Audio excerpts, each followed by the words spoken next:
I'm gonna do a quick little before and after of the Chevrolet logo here on the truck. I bought some of these guys on Amazon. I'll put a link in the description. Got some surface prep kind of spray. We're just gonna spray it down and clean really well in the grooves here. So each of these are individual peely sticky guys. So I've heard that it is very sticky. Make sure you get it in the right place.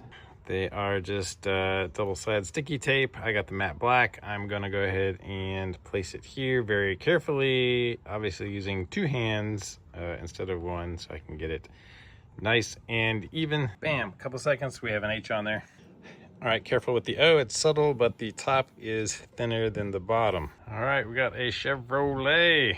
That thing looks really good. Super cheap, easy mod, check it out. Link in the description down below if you want to grab one for yours. They come in a lot of different colors, so based on your truck color, they got a great one for you. But yeah, highly recommend. Please don't forget to like and subscribe. Check out more Chevy content. See you guys.